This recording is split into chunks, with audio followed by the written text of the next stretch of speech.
Good evening, class. My name is Craig Hoyt, and this is my passenger rights on cancellation and flight delays final presentation for AVIA 448.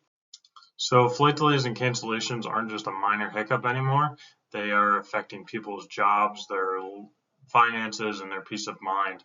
Since 2020, with the COVID-19 pandemic, we've seen a massive spike in customer complaints with the airline disruptions, and it just shows shines a spotlight on their inconsistencies on how passengers are treated when cancellations and delays occurs.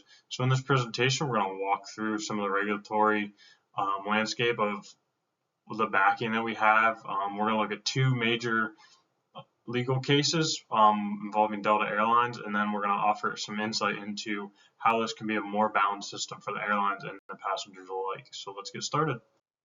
So at the foundation of this issue comes the Airline Deregulation Act of 1978.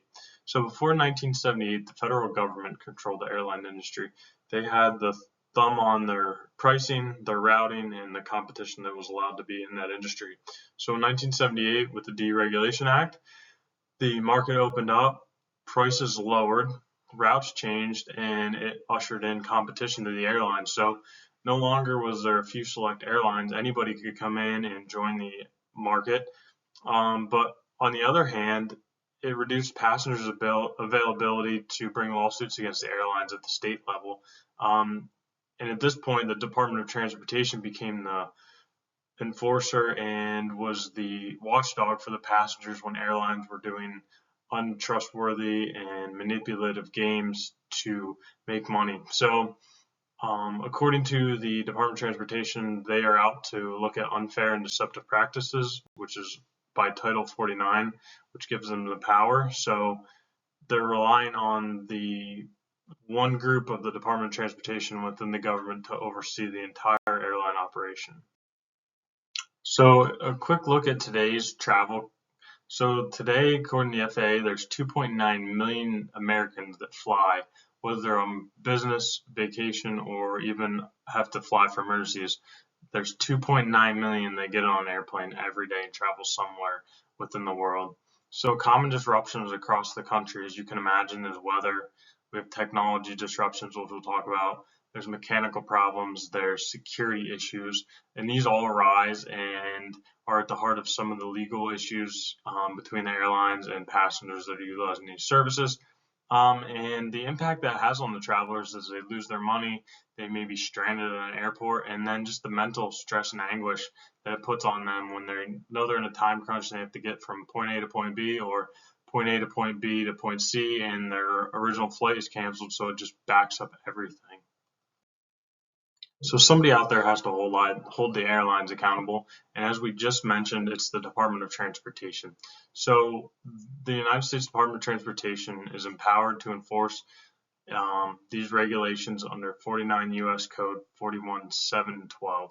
So their motto is they prohibit unfair and deceptive practices by the airlines, and they're responsible for enforcing these rules, regulations, and refunds and making sure that the airlines are transparent to their customers.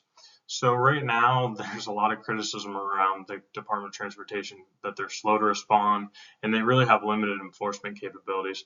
And there was a massive surge, as we touched on at the start of COVID-19 and throughout the pandemic, to where airlines were kind of pushing passengers around and they were failing to issue refunds and cash refunds. They were trying to play the game and issue partial refunds or travel credits.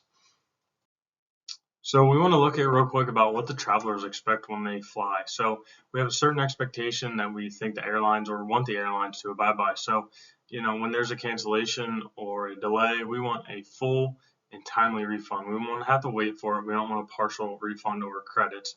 We want our refund and we want it now. The airline policies, we want them to be more transparent. So right now, there's a lot of vague policies that are contradictory, and sometimes they're just inconsistently applied depending on the circumstances and who you may talk to on the phone. So really, if there's a cancellation delay, the burden falls on the traveler or the passenger to prove that the airlines are entitled to give them a refund instead of the other way around. And we just want greater transparency and the ability for the Department of Transportation to enforce these rules and regulations. The Department of Transportation is underfunded. They're one sole group looking at the entire United States airline system, so it's just tough for them to handle all these calls in a timely manner and look at all the issues with the airlines. So now we'll switch to the airline side of view. So their position on this is that yes, there are problems, there's cancellations, there are delays, but many times they're outside of the airline's control. So they don't feel that they should have to pay when it's something they can't control. So we look at there's weather delays, there could be mechanical issues that are unforeseen with the aircraft. There could also be security issues, and as we will touch on here, technology problems that take down their system. So all these issues are circumstances where the airlines don't believe that they necessarily should be on the hook for the entire cancellation or delay refunds. But the airlines are also saying that when there is issues, they realize that, and they want standards across the board, across the entire United States, where policies are consistent, where it's cut and dry, black and white, to where they are responsible or they are not responsible. So there are times when the airlines are denying refunds and credits, but they do want to see policies in place that standardize it across the board. Right now, travel vouchers and credits are the main refund, but a lot of travelers, they want cash refunds. They're preferred over the others for the travelers, but the airlines would rather not give out the cash. So there's two sides of this problem. We looked at the consumer side, which is the passengers, and the airline side, and that's really where we need to come together and mesh, and we need to find common ground. So deregulation has really brought about affordability and expansion of the industry, but it does create an uneven playing field for the passengers. So it seems to favor the airline industry more. When we look at overregulation, it really just stifles the airline industry. So, it can bring up ticket prices, it can cause logistical nightmares for the airline industry. And when there's rising ticket prices, nobody wants to fly. So it's just stifling the growth and the innovation with the industry. Right now, there's no real legal framework standard across the board that defines which side is right and where that common ground is. So really we need to look at, there needs to be a uniform standard that everybody can agree on, that's black and white across the board. So the first case study we're going to look at is Delta versus passengers. So on July 19th of 2024, there was a CrowdStrike update that shut down over 8 million Windows operating systems and required Delta to cancel over 4,500 of their flights in just one single day. So Delta argued that this was a third-party issue and was not their responsibility since there was the outage, so the burden did not fall on them. However, they were offering travel credits and partial refunds. The problem lied that earlier in 2024, the Department of Transportation set out a new rule that passengers are to get automatic and full refunds on any canceled flights.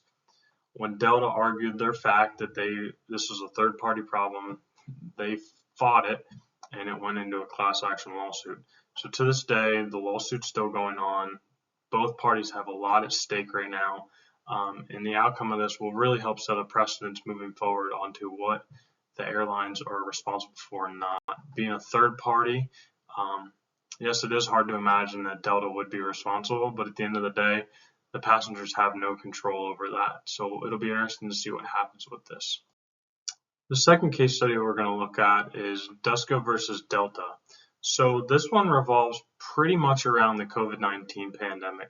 So from the start of COVID-19 till really the height of it, there was flights being canceled all the time. So Angela Dusko stated that just because the airlines were shutting down, they needed to still issue refunds, and they weren't issuing cash refunds, they were issuing travel credits, which violated Delta's own contract of carriage and the Department of Transportation's refund rules.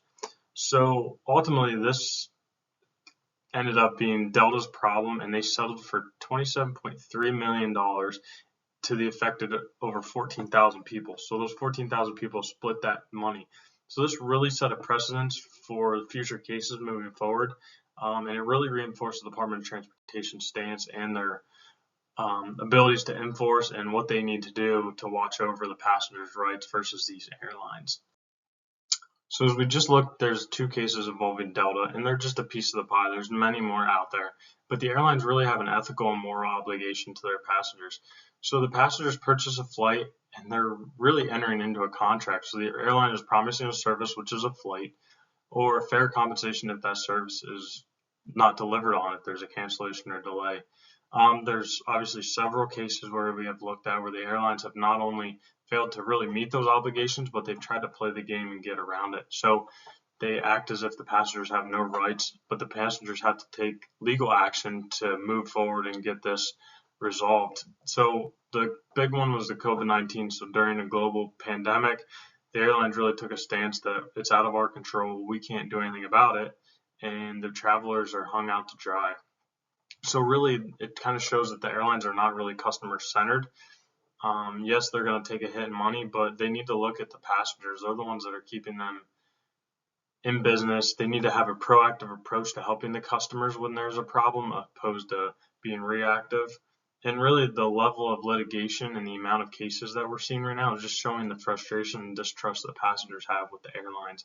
So to get that back, the airlines really need to be proactive instead of reactive to try to fix this system that is broken.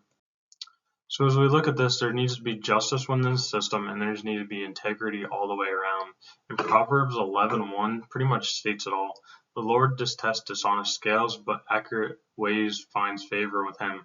So the Bible's really looking for fairness on all sides. It shouldn't be all weighed one way to the airlines or all weighed one way to the passengers. The airlines need to have honest business standards and policies that even during challenging times like COVID-19, they don't sway away from. They stay straight and narrow, and they follow the policies to a T. And that goes back to my earlier point about everything needs to be black and white and cut and dry. So there needs to be no question on to whether, yes, maybe this is our problem, or no, it's not. It's either yes or no, and there's no going back and forth. The airlines need to treat their customers with dignity and respect, which obviously is a guiding principle in the Christian world and our biblical teachings. But having that dignity and respect, and it's their people, they need help, and the airlines need to help them. When they don't, they're breaching their contracts. Like we said earlier, they enter an agreement with the passengers to get them from point A to point B, and when they don't, they're negating this contract. And then honestly, just fairness and transparency across the board. So the passengers need to see and know what's going on and be able to see it firsthand and not have to try to guess at what's happening in the background. So as we're moving forward with this, there's lawsuits in action right now. But to kind of help that going forward, we need to look at a few options that we can do. So the Department of Transportation needs to clearly define, again, black and white, yes or no, what the airlines are and are not liable for, so that the passengers know, the airlines know, the legal departments know, and the Department of Transportation knows, and there's no guessing. There needs to be standard refunds policies across the entire airline industry. So if Delta does this, United needs to do it, American needs to do it, they all need to do the same thing. And there needs to be a healthy balance between the operational success of the business and the customer fairness. So the customers need to realize that at the end of the day, this is a business. The airlines need to make money. They need to be able to sustain themselves. So there needs to be a healthy balance of plus and minuses for both sides. It's not always going to be best for airlines. It's not only going to be best for the passengers, but they just need to be cohesive. And I believe that there needs to be a redundancy in technology and infrastructure upgrades.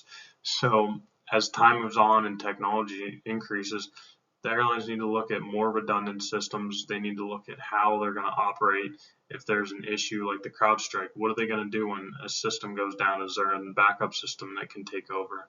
And then at the end of the day, customer relations services. So customer relations is huge. If you are on the phone with somebody and you're having a bad experience, it's just going to ruin everything. But if you have a customer service representative that can help walk a passenger or your customer through the problem and help resolve it, even if it's not always in the favor that they want to go, it's definitely going to be a lot better than having somebody on the other end of the line who maybe can't speak English, you can't understand, and is just not helpful at all. So I think customer service at the end of the day is a big starting point to getting that trust back with the airlines. So as we close, there needs to be equal treatment for passengers and the airlines. Like I said, both sides need to have both sides have stake in the game, and they both need to come out on top in this. One can't be better than the other. Because disruptions obviously in the whole system compromise the passengers' trust and affect their lives and their careers. But also when the airlines take a hit all the time, it's not good for business, and it really can change things. As we talked about, it can cause more fees, it can cause backlog and that kind of thing. So uniform reform within the government and the airlines. So there needs to be a collaborative approach between the airlines, the government, interest groups, the passengers as a whole, to make this whole system work, because without one, you don't have it. If there's no airlines, you don't have travel. If there's no government to step in, there's nobody watching over it, and all chaos, so the airlines will run the show. And if there's no passengers, the airlines aren't running because there's nobody to keep them in business. So they all need to know their struggles. They all need to know how they can make the system better as a whole. And everybody really plays a role in this whole system. And airline is a necessity for everyday world. You know, people are going on vacation. People are using it for business. So it's what keeps the world moving. And there needs to be a firm legal foundation, standards that are cut and dry across the board to help resolve all these issues with refunds, cancellation, delays. So we'll see what happens.